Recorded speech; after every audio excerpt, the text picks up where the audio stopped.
Okay, welcome to Shooting the Shit, number 130. Got a few things to go through. Don't know if we'll make it all the way through. Maybe will, maybe won't. Might happen, might not. Depends. I've no idea. Right, so first off, we will start with when I get ready, that is, which I should already done. Just. But I'm just yes. There we go. This is how we'll do it. It's fine. Which is this now. Konami. So anyone that knows who Konami is, everyone should know who they are, right? Big, massive. They publish Metal Gear Solid, and all that. Big, massive Japanese company. I don't know how they publish lots of stuff.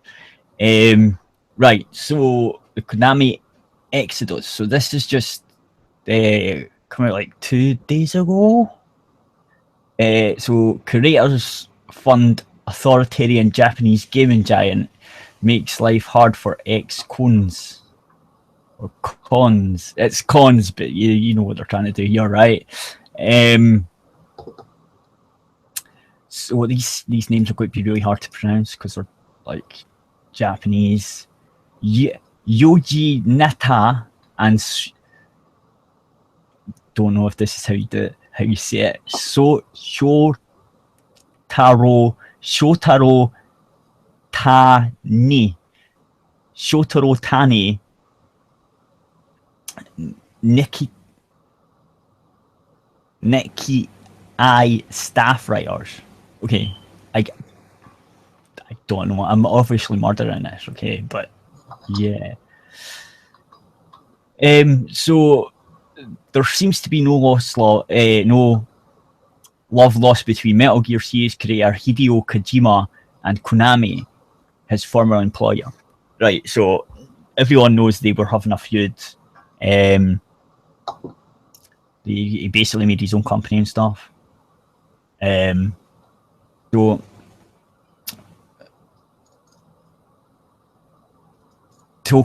Tokyo,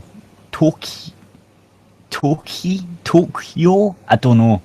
See these fine names, right? You're unfavorably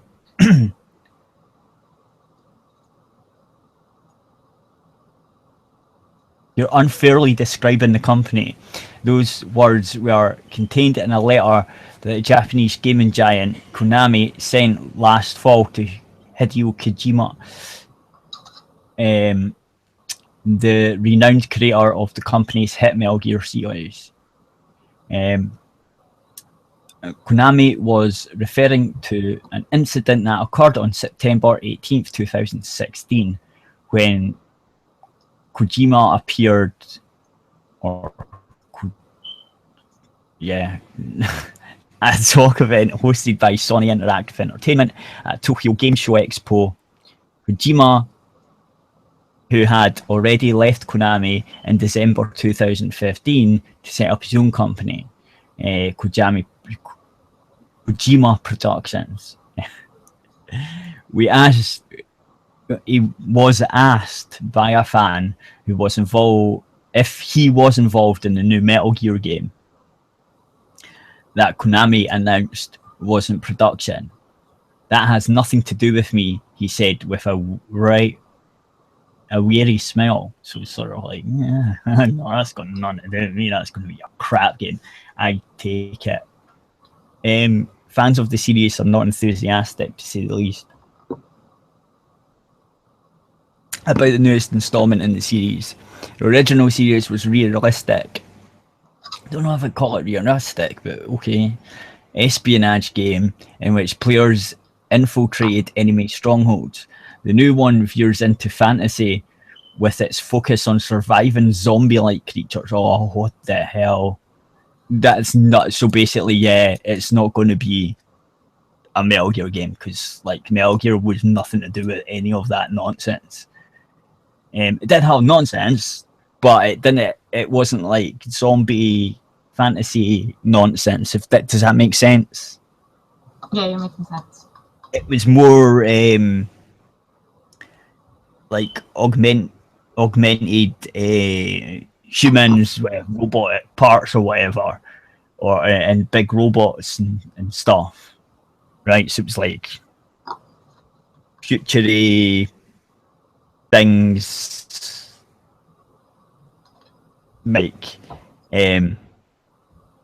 cyborg tech and all that stuff, right? Basically, it wasn't nothing to do with like fantasy weird zombie creature things or any creature type things, although sometimes the experiments on the humans would turn them into like creature like things, but they were still humans, right? It was just because they were messing about with genetics and stuff. But it made sense, like it would explain how and why and all this stuff. Anyway, yeah, so, but it wasn't, it was still sort of based in like a experimenty type thing. So it was more grounded in like zombies, right? It was more like, I don't know. Anyway, everyone that plays these games knows what I'm talking about. While Kojima's comments were met with laughter in the room, they did not amuse Konami.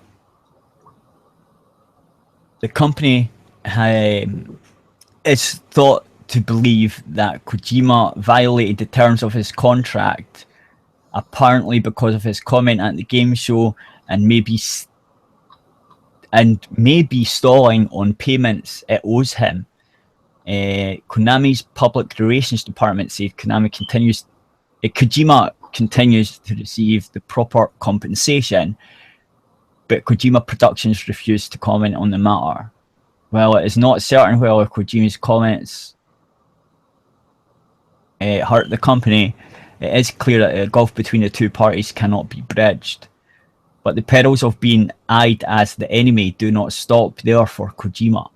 In April this year, Kojima Productions exclusive executive, I think that's what it said, applied for the company to join ITS Kenpo, a health insurance society for companies in the gaming and internet service industry. Joining such insurance organizations is critical to employee welfare, but the application was not even accepted. There we go. We're down here. I forgot to scroll that one down. Now I've lost my place. It's great.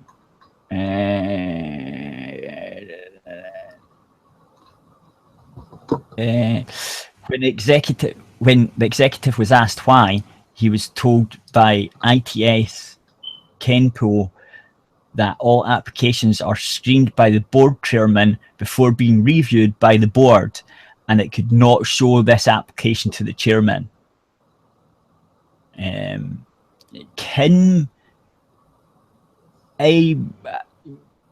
don't know, some Japanese name that I've no idea how to pronounce. Something. Anyway, the director at Konami is the chairman at ITS Kenpo. The actions by ITS Kenpo suggest it was permission Konami's wishes, but Article 22 of the Health Insurance Act stipulates that the decisions of health insurance societies must be made by the majority vote by the board. If there is a tie, then the chairman decides. Showing applications to the chairman first would be deviating from the standard procedure. But the issue goes beyond that. Health insurance societies by nature are supposed to act in the public's interest. Decisions on applications cannot be left to a single person. Okay, right, so you see what they've done here? Yes, I see what they did. Yay. So, yay. It's like, what the fuck, really? Creators find authoritarian Japanese gaming giant makes life hard for ex-cons, basically ex-Konami employees. Yuji Neta and Shotaro Tani. Oh, that's the staff writers that wrote this. That's what that is. It's ITS Kipo would not comment on the matter when approached by the Nikitia. Don't know. I take it that's this paper. Yes, it is. This is this website.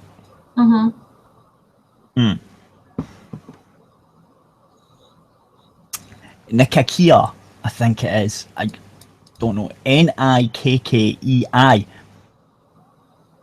Meanwhile, Kojima Productions is still unable to join the society. Person non grata.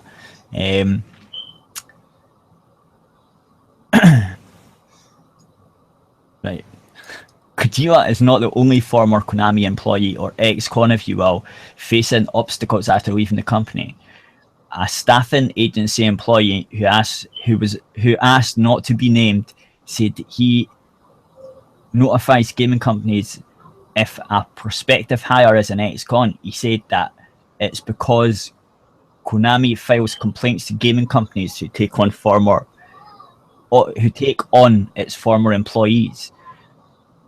One major gaming company went so far as to warn its staff against hiring an ex-con. There was even a case in which a former Konami employee moved to a construction company before joining another gaming company, hoping to throw people off the scent. Ex-cons are not allowed to put their Konami experience on their public resumes. If you leave the company, you cannot rely on Konami's name to land a job, explained a former employee. If an ex-con is interviewed by the media, the company will send that person a letter through a legal representative, in some cases indicating that Konami is willing to take them to court. Yeah. It's like mafia style, man. Yeah. Oh, wow. I had a bunch of foreign honky. Or what they called Yakuza, right? Yeah. Like, holy crap. They need to calm down. They're just a gaming company. They're not selling drugs. Well, I don't know. Maybe they are. This is what it sounds like. It sounds like, I don't know. Like, it definitely sounds dodgy. Such tactics, however, have not stopped popular creators from leaving the company. In addition to Kojima, other big names to leave Konami in recent years include Noka Media, and we're going to murder these names. The composer for the popular rhythm games such as Dance Dance Revolution. Okay, I know that one. And Beermia, I don't know that one. Or the other one. Or the producer of a dating simulation games Love Plus. Minobushi Taro, I think that's how you say it. The illustrator for Love Plus, and Shin. I've heard of Love Plus before. That was like popular in Japan. These little Japanese high school girls were playing it. Okay. So. Right. And they're a massive company. Like Konami are huge. Shin. I can't. Shinanchiya. I don't know. I'm just going to forget that one. A former executive who helped Konami obtain the license for a popular card game, Yu-Gi-Oh! That's weird. I've heard of that, but don't know what the hell it is. I've seen it about the internet, so I've seen games and stuff. Yu-Gi-Oh! I think there's anime with that too, actually.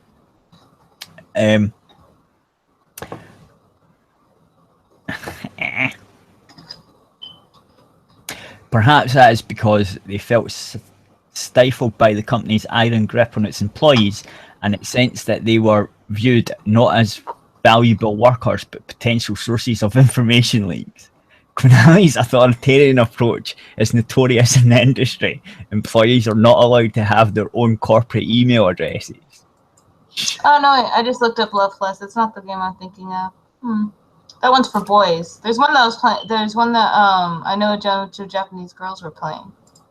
Right. I watch YouTube videos. I take it that one's just full of anime girls with big tits. Yeah, this one's anime girls. No, they don't have big tits. They have schoolgirl outfits. So no, it's just the way you said, "Oh, this one's for boys." I thought, "Oh." Yeah, this one's for boys. So what's the difference then? What do you mean? Well, if the one that was for the girls that I was thinking of, it has like anime boys that are in high school, and you have to get them to fall in love with you. So this one I think is for boys, right? Yeah, and there are girls that are in high school, right? And you have to get the girls to fall in love with you. They're all kind of the same. All the Japanese love games, there's like quite a few of them. But I was thinking that this one was like the one for girls at first, but this is the one for boys. Right. Because there was like a popular one for girls I was trying to think of. I don't know. I never played any of these. They sound boring. I don't. Each to their own. I mean, the Japs are messed up. They have tentacle porn and stuff. Like, I don't know if this game has tentacle porn in it. I'm not saying it does. I'm not saying it does. I'm just saying they've got a weird culture, and they have all these anime things and like tentacles and things, and just weird things. Like, I get it, and it's fine, but it's a bit some of the stuff's a bit weird. Their game shows are fucking mental as well. So, they're so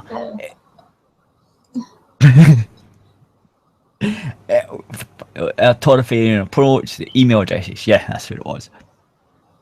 When they have to communicate with outside parties, they're given an email address consisting of 5 random numbers and letters, and the address is terminated within a few months. Lunch breaks have strict time limits, and time cards are used to record how long they take. The names of those who go over the time limit are made public throughout the company. Brilliant. Like, in Japan, right, I know like some of the culture there, and that would be like the most embarrassing thing over there. Like, over here it would be like, and you know what I mean? But over there, they would be like, no. Like, because I know that from watching some anime. I know that that's the way it is, and I've seen some videos of people saying that have went over and tried to teach English and stuff, and saying it's fucking awful. Like in the way the work ethic is. You're not supposed to be complaining and stuff. You're supposed to just get on with it. Anyway, so like, yeah, that would be a bad thing. Employees' social media activities are also monitored. In 2014, Konami workers who liked a Facebook post by ex-con saying he started working for a different company were shuffled to different positions. Holy shit. The Kozuki Empire. Kazamasa Kozuki, the chairman of Konami Holdings, founded Konami Industry in Osaka in 1973. Single-handedly turned the company into one of the country's most leading entertainment players. Kozuki, now 76, it's credited with playing a big part of establishing Japan's gaming industry. Konami insiders say he is a very cautious person. His second son, Takayu, his second son is Konami's president, and together they control the Konami holdings. Only representation rights. Several organizations with ties to the family, including the Kozaki Foundation and the Kozaki Holdings, appear on the list of the company's top 10 shareholders, and together hold more than 25% of the outstanding shares. While Konami often appears agnostic toward former employees, those who have struck with the company since its days as a small player often occupy important positions. Like many other Japanese gaming companies, Konami's forte used to be arcade games and games for household consoles. But a person familiar with matters said a turning point for Konami came in 2010 when it released the social gaming title Dragon Collection for smartphones. Yeah, I remember everyone getting annoyed at Konami for this one. I don't even know that game, so like I was apparently not the actual game, but I remember a lot of people, because Konami started going, oh, we're not doing like console games anymore, we're just going to do phone games and all that, and I remember fucking people getting pissed off. Developing the title cost only several tens of millions of yen, a plenty amount for the gaming industry, basically. But it ended up raking in hundreds of millions of yen a month. Stunning success is said to have led the chairman to put more effort into making games for smartphones. This is an understandable move given the huge costs involved in creating extravagant titles, products that have no guarantee of success. The approach is bringing solid results. Konami is on track to post record group operating profit of 40 billion yen for the year ending in March 2018. Industry insiders are often in awe of Konami's ability to make games once played on TV screens work on smartphones. Yeah, but they're shite. No one likes them. Don't understand. Nobody likes them, then they're making money. Then they wouldn't make money. No, but it's something to do with like over here in the West, no one likes them, but over in Japan, they're massive. I don't know. No one knows why. I like phone games. Like some. Like I just got Magic Carp Jump, which is Pokemon just came out with like. Right, but this is this is like a big massive company that used to make like proper games, right? And people are annoyed that they've went and started doing these phone games instead. I don't think that they should have stopped making their other games. I think that's a poor move. But they could do both. I don't understand why you can't do both. Like, I would be really upset if the people that made Pokemon were like, oh, okay, well, we're only going to make phone games. Like, I enjoy your phone games, but you need to be coming out with the games for my friggin' DS and everything, right. Too. Of course, there is no guarantee that the company's emphasis on smartphone games, which often involves recycling old intellectual property, is sustainable in the long run, especially with the departure of top-notch creators. And Konami must be aware that despite of the acrimonious exits of star talent and its treatment of ex-cons is only hurting its credibility among the gaming community. So, yeah, I mean, well, I need a pee, so you can just talk about what you think of that, and I'll be back in a wee bit. I don't know. It's just... So I think that this was definitely a bad move on their part, treating ex-employees that way. Because sometimes people that play a lot of games and stuff, they see their favorite people working on games because they see the names. I don't really pay as much attention to the names of people working on the games, but I know that and people start to get attached to their favorite people working on the games, and they'll follow them from game to game sometimes. And then if you start treating them bad, or if they move like to another company and they start treating them bad, then people aren't going to want to buy your other games because you're treating some of their favorite creators and stuff poorly. So that's why I think that's a bad move, to be treating ex-employees and employees poorly. Especially since like you have a lot of Western people playing the games, so you'll want to probably keep that in mind as well as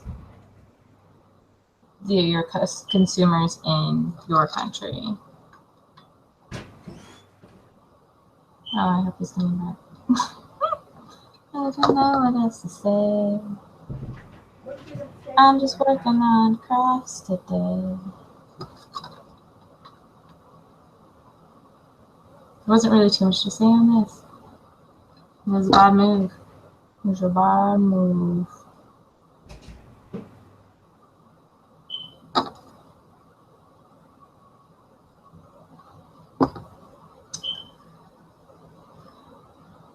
I don't really follow people around, like who's worked on this game and who's worked on. I don't really do that. I don't care. Sorry, but I don't care.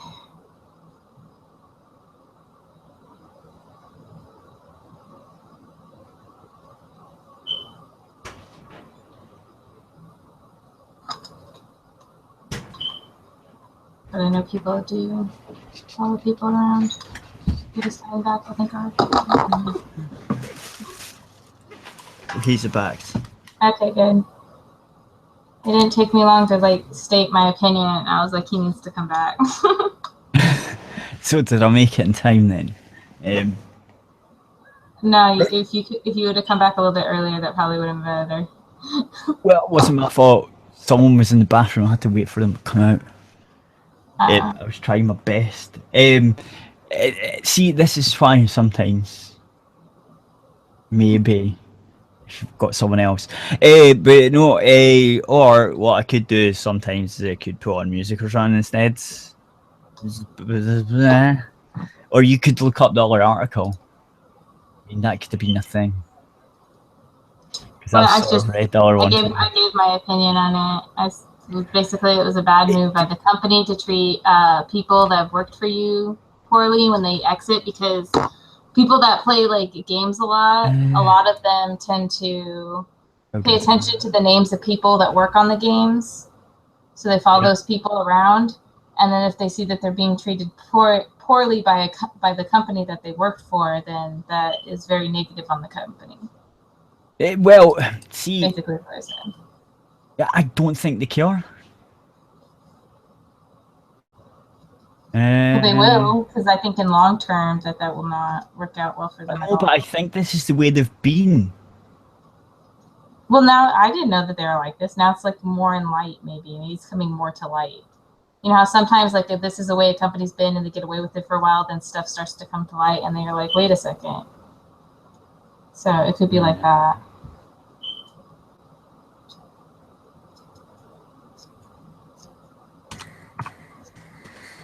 Yeah,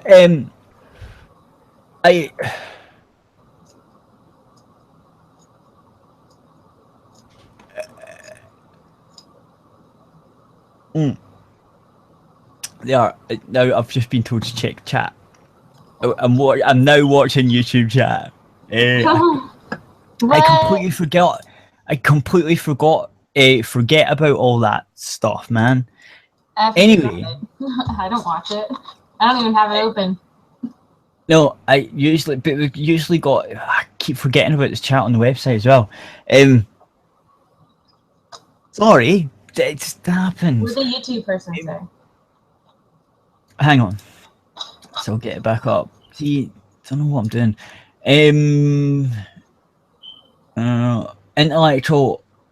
Intellectual property also has a shelf life. Yeah. The same way TV shows will end up running themselves into the ground if they go for too long. Yeah, but that's the point. That no one's going to come up with decent, more intellectual property, right?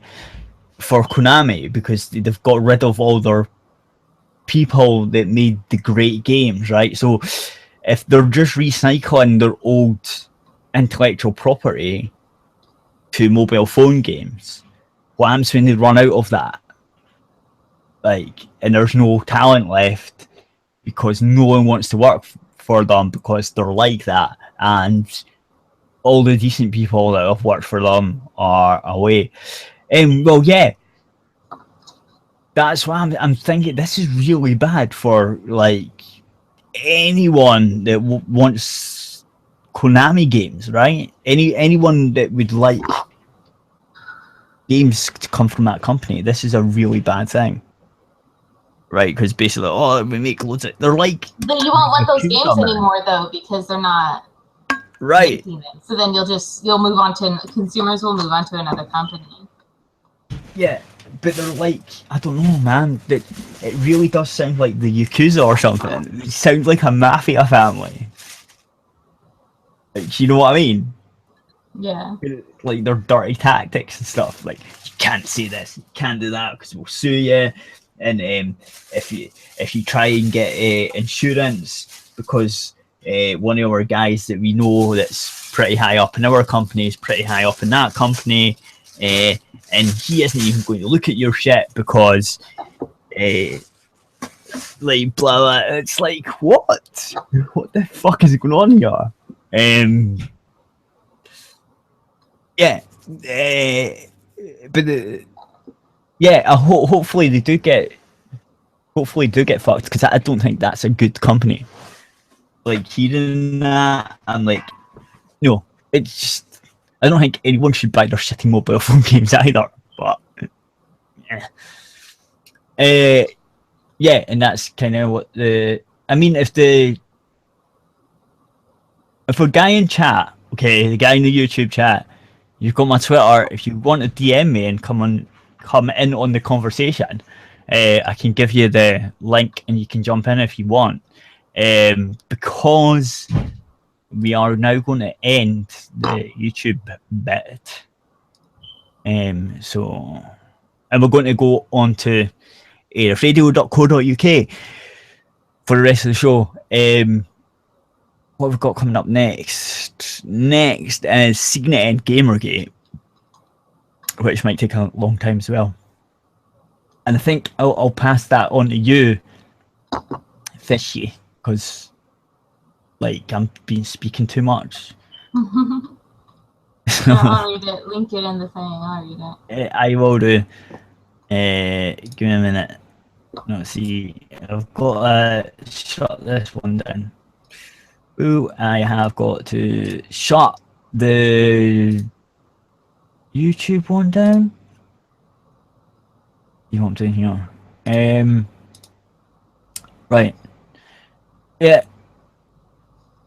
It's cool. Okay, so go to aerithradio.co.uk and press the big play button. And that works.